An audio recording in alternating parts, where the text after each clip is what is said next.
Hello, my name is Briana Villanueva, and I'm going to be speaking to you today about our application named PantryChef.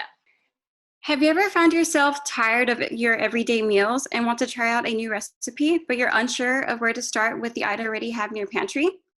Well, we have an option for you. Introducing our user-friendly cooking aid for users of any culinary skill level. Coming onto our site, you're going to see our landing page achieved by using Bootstrap and custom CSS. Here, we have the option for you to search recipes without the obligation to create an account. If you choose to sign up, you're going to click on our Register tab above on our dynamic nav bar, or the Get Started button in the center of the page. Here is where you will create your account. For demonstration purposes, I have already created an account, and it just so happens that I need a recipe for tonight. After logging in, you will be redirected to your profile page. Here, you are going to see three options: the ability to view your shopping list and your created recipes, as well as the option to update your profile information. And I think I want to update my name to Bree to personalize my profile. Save changes, and it's all done. And now I'm going to hand you over to Matthew. Thank you, Briana. Hello, everyone. I'm Matthew Hettler, and today I'm going to be showcasing the create and edit recipe functionalities. For the purpose of this demonstration, I've already pre-filled most of the form fields on the create recipe page. As you can see, I've created one of my favorite recipes, fettuccine alfredo. Users can add a title, ingredients, directions, select a category, and with the help of FileStack API, you can even add an image. I'm gonna go ahead and select this one here. And then I'll hit submit. As a user, I'm also able to edit my recipes. So I'm gonna go ahead on the recipes page and try to find mine. Here it is right here. So as I scroll down through the posting, I can click this button to go ahead and edit my recipe. I'm actually gonna go ahead and give it a title, the best fettuccine alfredo. And maybe I left out an ingredient, so I can go ahead and add salt and pepper.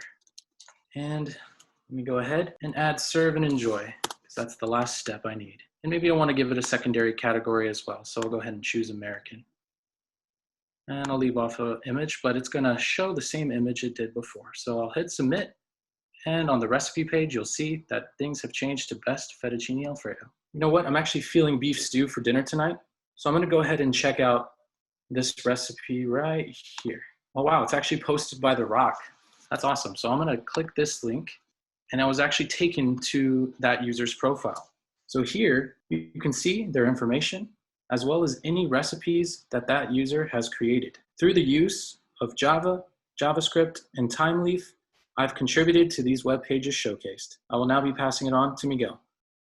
Thank you, Matthew. Hi, my name is Miguel Vera, and I'm here to talk about one of the contributions I worked on, which is our PantryChef API search. Utilizing a combination of jQuery, HTML, CSS, Ajax, and the Spoonacular API, we were able to create a recipe search feature that will let you find recipes by ingredients through 2 GET requests from the API. So let's check it out. So say I want to make a dessert tonight, and I got to find some ingredients. Well, I'm going to search my pantry, search my fridge, and look for some ingredients. And then once I find what I have, I'm going to put them in here. So today I have some apples, eggs, flour, pastry dough, and sugar.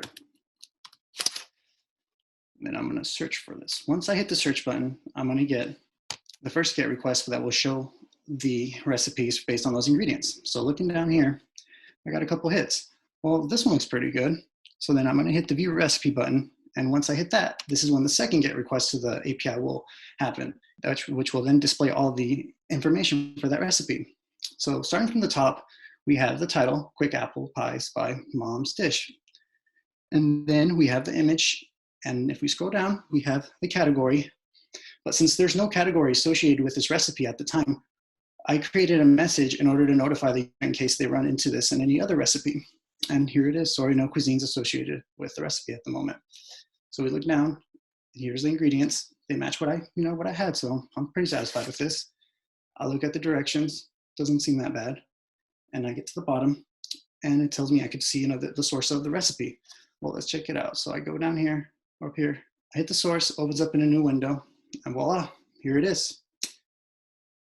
Well, that concludes our PantryChef API search, and now we'll pass it to Crystal. Thank you, Miguel. My name is Crystal Thibodeau, and today I'm going to be talking to you a little bit about our database recipes, commenting on them, as well as our shopping list functionality. So as well as our search functionality through the Spoonacular API, our search is also dynamic for our database recipes. Today, I'm going to be looking for a recipe with pork or fish. Let's check out pork. Here you see the filtered results from our database, as well as the new filtered recipes from the API. Now, I see I've actually made this recipe before. By clicking on the recipe, I do have the option to leave a comment. Awesome recipe. Now, if I return to that recipe, my new comment will be showed below, where I have the option to also edit or delete that comment. However, I still need a recipe for dinner. Let's check out fish. Yum, fish tacos. By clicking on this recipe, I see I have almost all the ingredients I need to make this recipe. So let's check out my shopping list. Here, I will add the coleslaw and seasoning.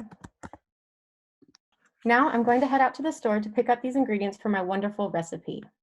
And if you'd like to pick up some wonderful developers, check out the links on our About Us page today.